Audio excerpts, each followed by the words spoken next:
As we open up the app, we're going to walk through how to schedule our smart light bulbs. You can also apply this to your roofline lighting, but for now, we're going to focus on the smart bulbs. In this example, we have 2 garage sconces and 4 can lights in the eaves. We're going to leave all of them separated for this demo, but just know you can group your bulbs if you prefer. Let's start by expanding the garage sconces so we can do a little more customization with the scheduling. Now everything is separated, 6 total lights. You can schedule each one by selecting the device, hitting the 3 dots, and then going to Schedule. It's very simple. Choose your time.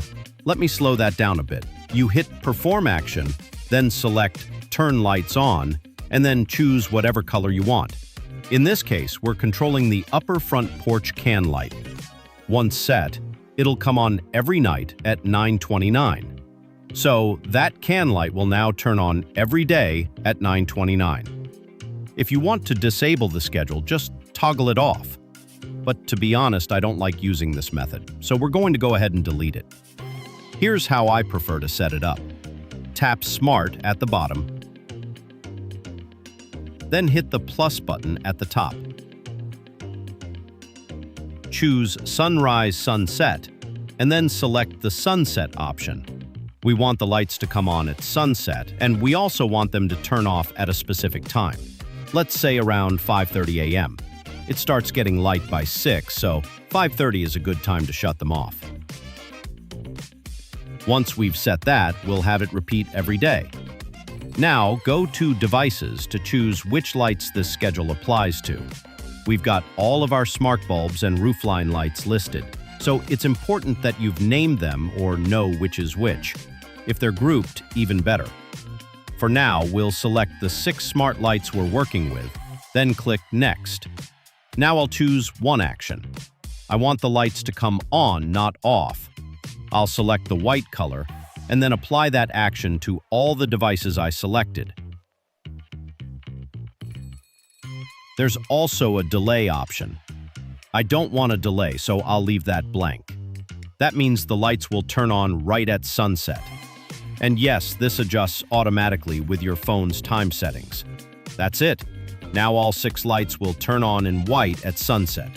Now, the reason I kept all these lights separated is so I can control brightness levels individually. For example, the front porch can lights are right above a bedroom window. I don't want those blasting full brightness at night, so I'm going to dim those down to around 30%. Same thing with the second one. Now those 2 will come on dim, and the others will stay bright. Perfect for that bedroom. Let's name this schedule something like Sunset Accent Bulbs and Cans, so we know exactly what it is. This will run every night at sunset.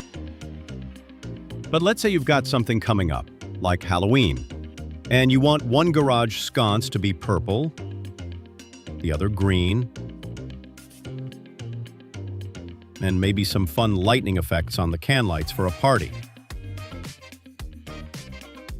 If you do that, and you don't turn off your calendar schedule, they'll still revert to the already set calendar at sunset. So you have to disable the current schedule if you want to override it temporarily.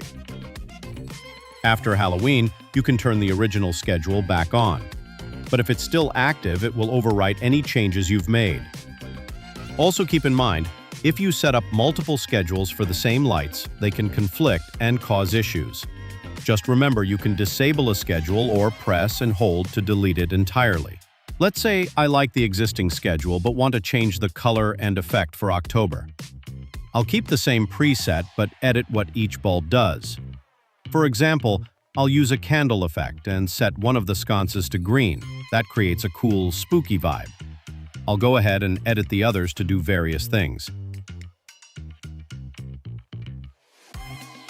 Just know, once you save that pattern for the schedule, it will revert to what was already on and will only take effect once the calendar time is triggered. If you set a bulb to green but it shows up as white, it simply means you had white on already but your schedule is still active, so that color or pattern will come on when the calendar is triggered. Now we've got one bulb doing one thing, another doing something else, and it's all perfect for a Halloween vibe. You can save that setup as a Halloween pattern. Then, once the event is over, either go back and re-edit the bulbs or just create a new preset for the next event. It's a lot of fun, and yes, it can get a little confusing if you have lots of devices, but once you figure it out, you can schedule tons of cool patterns for any occasion.